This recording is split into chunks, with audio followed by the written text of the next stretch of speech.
Então, oi, gente, boa tarde. Hoje é dia 3 de novembro, 3 horas da tarde. Estamos aqui com o Roberto Padovani, brincando até com ele, que a nossa última conversa foi excelente e ele acertou na mosca tudo o que ele tinha comentado. Então, resultado que a gente teve domingo das eleições, o que a gente falou, nós dois conversamos com vocês, falamos um pouquinho que tinha que esperar o que estava sendo anunciado.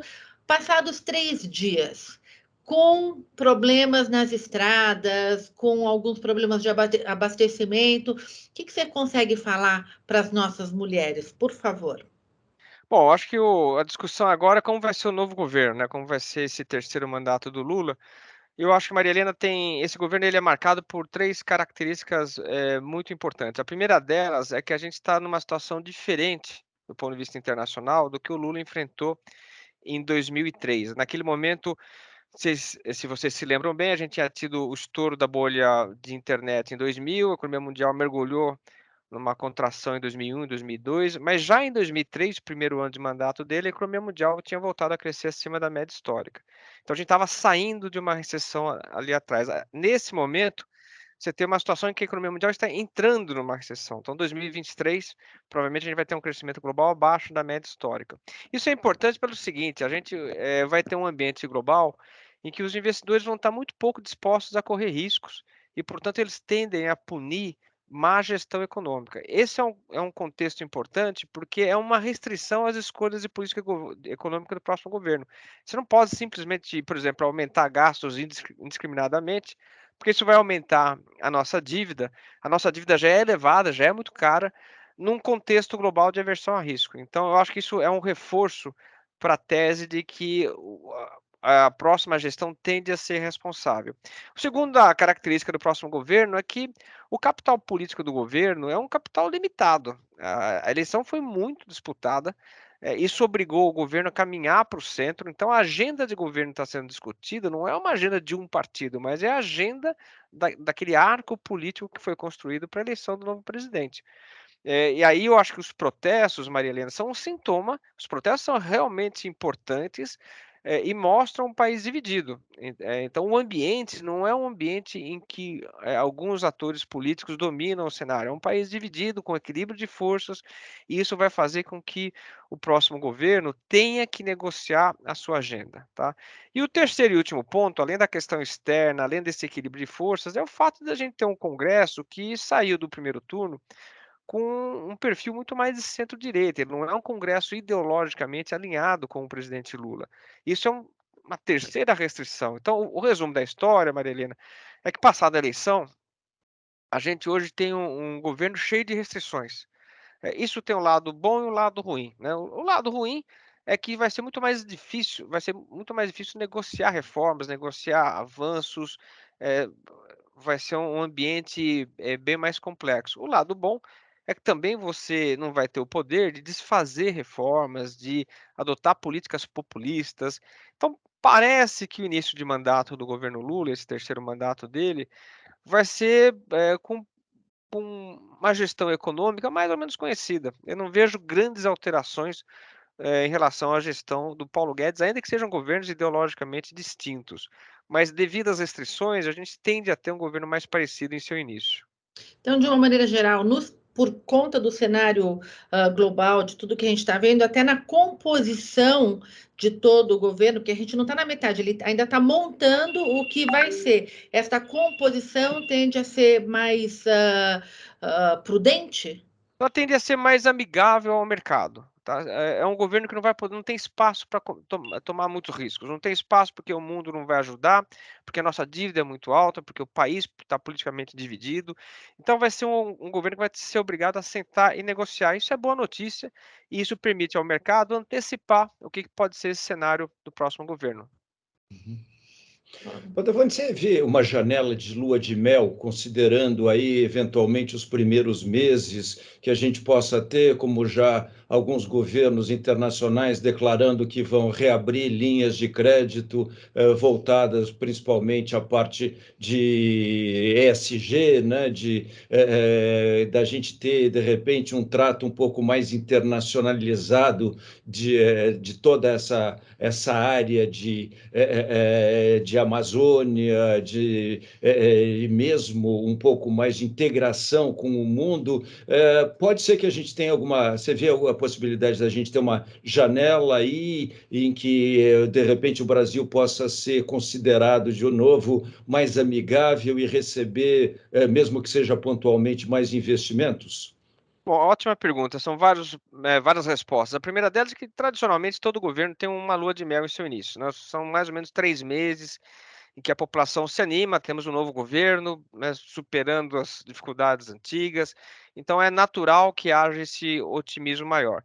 Lembrando, no entanto, que com esse ambiente de divisão eleitoral, do partido dividido, essa lua de mel tende a ser um pouco mais curta. Esse é um primeiro aspecto importante. Um outro aspecto é que o Brasil é o único mercado emergente relevante que nos últimos 6 anos fez reformas, né? Fizemos aqui a definição do teto de gastos, reforma trabalhista, previdenciária, autonomia do Banco Central, uma coisa super importante. A gente passou por essa eleição, ninguém falou de Banco Central.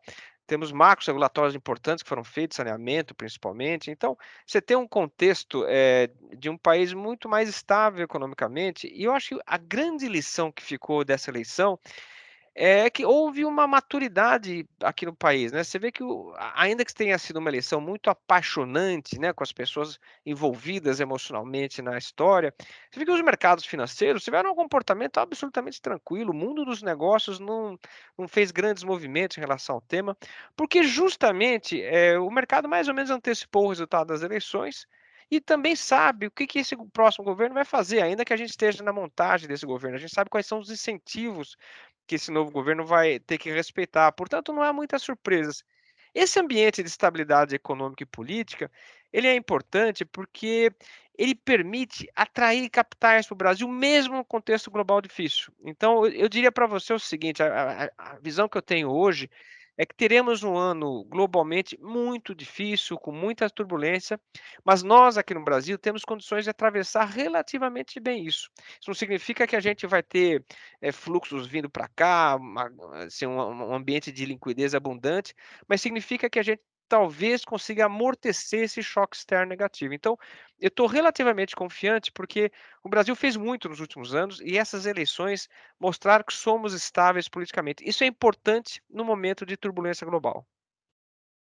Ok. Maravilha. Acho que aqui também pergunta com relação à sua sensibilidade com relação à indicação do ministro da Economia. Deve ser alguém mais conciliador para fazer esse meio do campo com o Congresso, ou pode ter um perfil um pouco mais técnico, quer dizer, mais tipo Paulo Guedes mesmo? O que você tem aí de informação, de sensibilidade a respeito?